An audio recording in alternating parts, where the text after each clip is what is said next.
AP Chemistry. We're on to Lesson 8 in Unit 11 in Acids and Bases, and we're continuing to build up to how to create a buffer in an acid-base solution.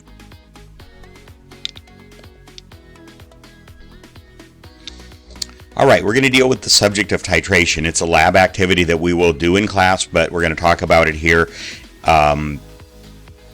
and how it works, what a titration is, very simply. So titration is the addition of a base of known concentration into an acid of unknown concentration in order to determine the concentration of the unknown acid. The process can also be performed with the acid and base roles reversed. We will use the known base and unknown acid in this example. So the known base is called a titrant. The unknown acid is called the titrand or analyte. We'll use the term analyte in this class. So the usual procedure is to drip the titrant into the analyte using a long glass tube called a burette with a valve called a stopcock, and that's to control the flow. So if you see that simple illustration over on the right, the burette is the long glass tube, and in it you have, in this case, the known base. The base that you know the concentration of. It may be 1 molar, 3 molar, 0.5 molar, whatever it is. And that's called the titrant. Okay, and then the little valve, I usually just call it the little valve, but it's formally called a stopcock. So the little valve is what opens and closes and allows the titrant to drip into the flask down below. In the flask, you have, in this case, your acid of unknown concentration. And you're using the known concentration of the base to compute what the unknown concentration of the acid down in the flask is. And that's called, again, the analyte. So what we're going to do in this lesson is simply run through a table and some graphing, and you're going to see the characteristic type of curve that's produced in a titration. What you're going to see is not unique. In fact, it's very typical of the kind of curve that you'll get in a titration. So the first example we will see is the titration of a known strong acid with a known strong base. That way we can learn how they relate to each other before we get into dealing with an unknown acid or base. So that'll allow us to see how they react. So here we go. So we're going to do the first titration, and what we're going to do is we're going to set this up where you have a flask of water, and inside that flask of water we're going to say that you have 1 mole of hydrochloric acid. Okay, so when you put that into the water, what you're going to end up with is simply the hydronium ion, and because the Cl breaks off, it dissolves. That's solubility rules. And hydroxide ion, that's because the sodium breaks off the NaOH. That's solubility rules. So you're doing strong acid, strong base here. And what those are going to produce is when you put a hydronium and a hydroxide together, they neutralize each other. They just turn into water. So the quantities of water are just additional quantities of water. The whole flask is filled with water pretty much. So you're just putting little tiny bits of hydroxide and hydronium into that, and you're just creating some extra water. So the H2O over on the right is just telling you how much extra water is coming out of this chemical reaction. Okay, so we're going to say you're starting with 1 mole of HCl, which immediately, as soon as it hits the water, becomes 1 mole of hydronium ions. Now, we could use mole or molar here. If you assume that we're working in 1 liter of solution, then you could say mole, you could say molar. It's going to be the same thing if it's in 1 liter of solution, so we're just going to make that assumption, keep it simple. So we're starting off with 1 mole of hydronium ions, HCl, but they turn into hydronium ions in the flask. And that's going to stay constant, that 1 mole. At least it is until the reaction starts to take place. Initially, we haven't dripped any of the hydroxide. That's going to be the titrant. That's what we're going to be dripping into the flask with the 1 mole of hydronium ions. Okay, so if you do that, and we're going to start off also, we say with 0 moles of water, but again, it's 0 moles of excess water. There is already water down in the flask. Okay, so here we go. When you do that, you're going to end up with 1 mole of hydronium ions, no moles of hydroxide because no chemical reaction took place, and you're going to end up with no extra moles of water. So that's your first titration. What we want to do though is compute the pH on that.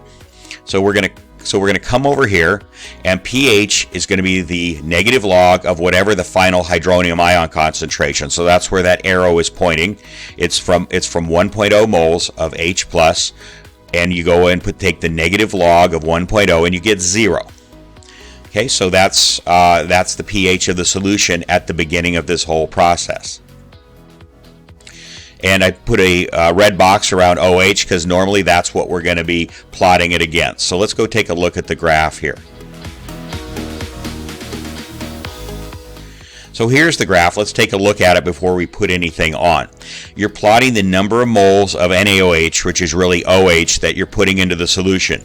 And that's going to range from 0, which it is in this very first step, to 2 moles. Okay, so it's going to move across from left to right there. As you do that, we're going to see how the pH changes. And it's going to go from 0 up to 14. So we just said that the pH of that solution initially was 0. So let's go ahead and put that in. So the final state, there was no change. There was 1 molar, or again, you could say 1 molar, 1 mole. I may say it either way, of HCl, which is hydronium ions. So that gives you a pH of 0. So when you've put in no hydroxide ions, OH, 0 hydroxide ions, you're going to have a pH of 0 with that 1 mole of hydrochloric acid or hydronium ions. Okay, now we're going to go to the second step, and here's what we're going to do. We go ahead, and the HCl and the NaOH turns into hydronium and hydroxide ions. The Na and the Cl again go off to the side. I'm not going to keep repeating that step every time, but they go off to the side. They become spectators. So we still have the 1 mole of H plus. Now we're going to put in a half a mole of OH. So think about what happens. Every molecule of OH minus matches up with an H plus to turn into a water molecule. So we have 1 mole of H plus and 0.5 moles of OH minus. So that means you're going to end up with, well, we're going to start with 0 moles of excess water. So what are we going to end up with? You're going to end up with 0.5 moles of hydronium ions. So again, think about that. 0.5 moles of OH neutralized 0.5 moles of hydronium ions, H plus. And that turned into, let's go ahead and see the whole line. That turned into 0.5 moles of water. So at the end of this reaction, the final, you have 0.5 moles of H plus. You used up all the OH minus. You used up all 0.5 moles, and you ended up with 0.5 moles of water. So stop, pause the video if you need to, and think about that. You're matching up 1-to-1 OH and H plus. If you had 0.5 moles of OH and 1 mole, in other words, the excess in this case is the H plus. You have 1 mole of that, then 0.5 moles, all the OH that you have, that's going to be your limiting reactant, is going to match up with 0.5 moles of H plus to create 0.5 moles of water, and that's what you see down on the bottom right. What you'll end up with at the end of this step is 0.5 moles of H plus, because 0.5 was just neutralized, and no moles of OH. You used it all up. That was your limiting reactant. Okay, so let's go see how that plots. Well, let's look at the calculation first. So what we're plotting is the 0.5 moles of OH that we started with. And there's the pH calculation. We have 0.5 moles of H plus. So it's negative log of 0.5 moles of H plus. That's how you calculate pH. And it gives you 0.3. That's your pH. So you can see that you used up half of the H plus. You went from 1 mole down to 0.5 moles. But your pH didn't go up very much. It only went from 0 to 0.3. Okay, let's keep going. There it is. So we're going to go and see how that's plotted. So there we added that point right there. That's at 0.3 on the pH axis, the vertical axis, and it's at 0.5 on the horizontal or the OH axis. So the final H plus concentration is now 0.5 molar. Half of its value in titration number 1. However, the pH has risen only slightly. It's only gone from 0 up to 0.3. Okay, let's do the next titration here. Okay, so this is titration number 3. Again, we're starting with 1 molar. And now we're going to put in 0.9 molar of the hydroxide. So that means the 0.9 molar of the hydroxide is going to neutralize 0.9 molar or 0.9 moles of the hydronium, the H+. And that's going to turn into 0.9 moles of water. So let's see how that works. You started off with 0. Again, we're doing each one of these separate independently of the last one. So now we only have 0.1 moles of H+. That's because 0.9 moles was neutralized by the OH. So we've used up again all of the OH. That's the limiting reactant. And the excess that we have now is only 0.1 moles of H+. And so that means we created 0.9 moles of water. So there's the pH there. So what we're plotting this time is 0.9 moles of OH that we put in, and we want the pH, so we take the 0.1 moles of H+, compute it, negative log of 0.1, and we get a pH of 1. So look at that, we've used up almost all of the OH, and yet our pH has only gone from 0 to 1. It hasn't gone up very much. So let's go see how that's plotted. And we add that. So the final H+ concentration is now 0.1 molar. And that's only 1/10 its value in titration number 1. However, the pH has risen only a little bit more. It's only gone up from 0 to 1 since the first titration, when we didn't have any OH in there. Okay, let's go to the 4th titration. So again, we're going to start off with 1 mole.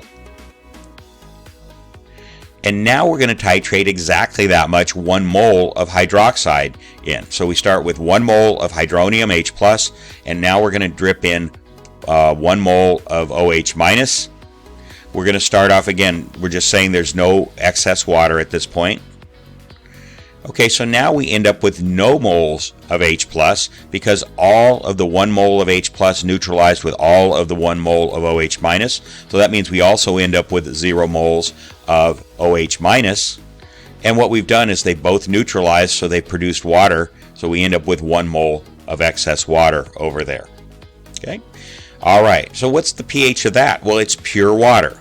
You can't really use the formula negative log, so what you're going to just do is plot the 1 mole, and since you have 0 moles of H+ and 0 moles of OH-, you are simply going to say the pH is 7. So you're right in the middle of the pH scale because you have pure water. You don't have any hydronium or hydroxide left in the solution at this point, so it's just pure water. That's a pH of 7. Let's see how that plots. Now look what happened. It jumped way up. The last dot, the 3rd dot, it was at 1. Now it's jumped all the way up to 7. Just that little bit of change. Why is that? Because the solution is no longer acidic. It no longer has hydronium ions left in the solution. It's now neutral. And so it went from being an acidic solution where the pH was 1 all the way up to a neutral pH, which is 7. So here the concentration of OH- exactly equals the concentration of H, and that should be H+, that's a typo. Both are 1 moles. This is called the equivalence point. This means the only H3O plus, H plus concentration is the 10 to the minus 7. That's the autoionization of water. When water is all alone, it automatically ionizes that amount at 25 degrees. So the pH has jumped all the way up to 7. Okay, now we're going on to the 5th titration. Again, we're going to start with 1 mole of H+, but now we're going to put in an excess of OH-. Now you have 1.1 moles of OH-. Try to figure out before you watch it, what do you think is going to happen here? Okay? Again, we're starting off with 0 moles of excess water at this point. So here goes. When you put them together, this time you've used up all of the H+, because you have more OH-. The H+ is now the limiting reactant. You've used all of that up. How much of the OH- are you going to end up with? Well, you neutralized 1 mole of the OH with 1 mole of the H+, so that's going to leave you with 0.1 moles of the OH-. And that means you produced 1 mole of excess water. Okay, now how do we figure out the pH? Because we don't have any moles of hydronium ions anymore. So how do you do it? Well, you know a formula to do that. So let's go over and look at it. So we're plotting 1.1 moles of OH minus. And there's the formula. Remember that pH equals 14 minus the POH. So what you're calculating there is the negative log of 0.1. That gives you the POH. Okay? And so 14 minus that negative log of 0.1. Again, that's the POH. So 14 minus POH equals pH, and that's going to give you 13. So now watch what happens to this curve. It jumps way up to 13 on the pH axis there. So now there is more than enough hydroxide to neutralize the hydronium and still have some NaOH left over. Actually, just say OH.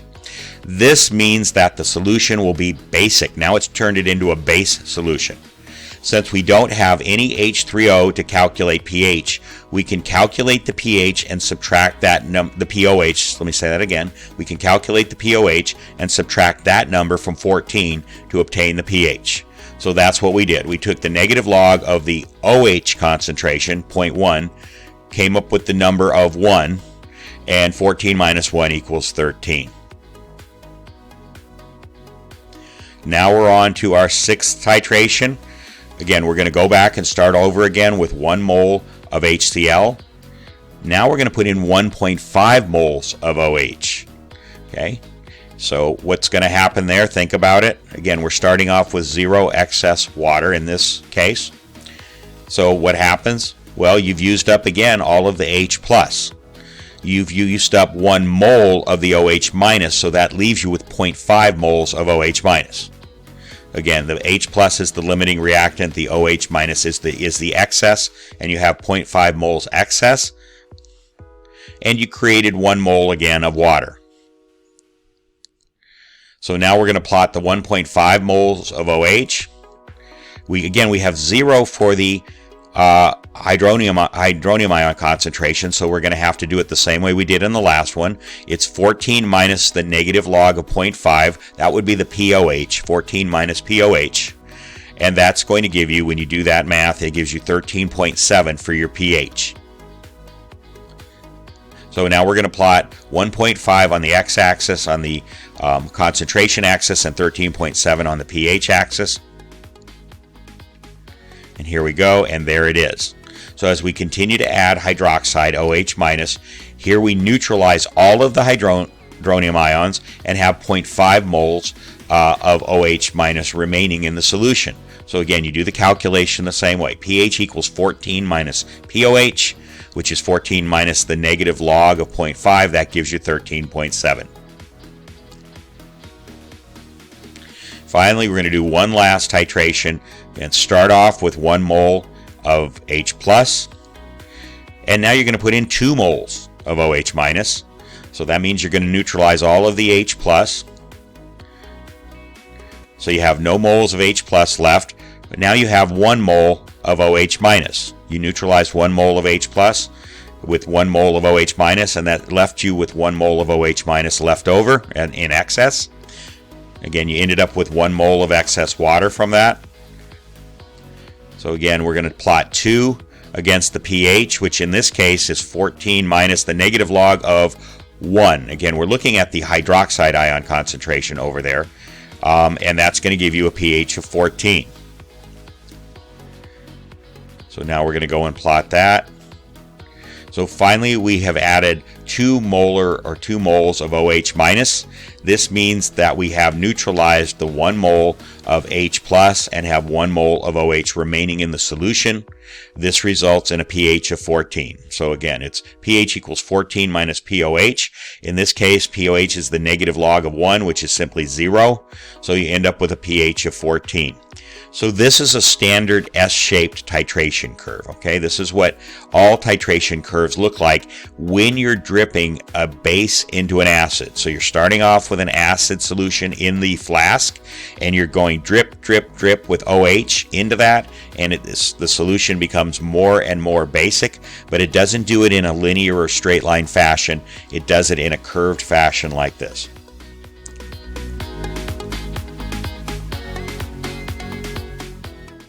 So this shape is called a titration curve.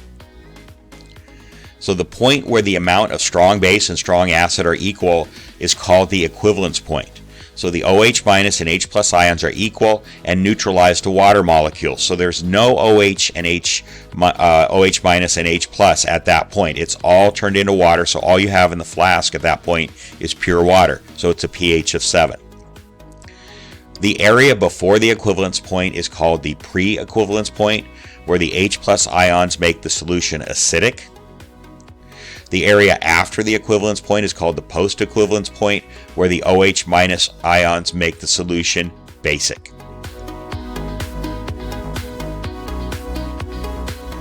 So this is a characteristic S-curve of a titration of a base into an acid. We started with 1 mole of strong acid and slowly titrated from 0 to 2 moles of strong base. Okay, over there, almost half of the strong base is titrated. The pH changes very little. So you went from 0 almost all the way up to 1. That would be half of the amount of strong base you're going to put in. And yet look at the pH barely went up at all. It went from 0 to 1 over on the vertical axis. In the short space from 0.1 molar of H plus ions over to 0.1 molar of OH minus ions, look at how much the curve jumped up. So in the short space from a small amount of H plus to a small amount of OH minus, the pH jumps from 1 all the way up to 13. Finally, in the base range from 1.1 moles of OH minus to 2 moles of OH minus, the base gradually increases. The base gradually increases the pH from 13 to 14.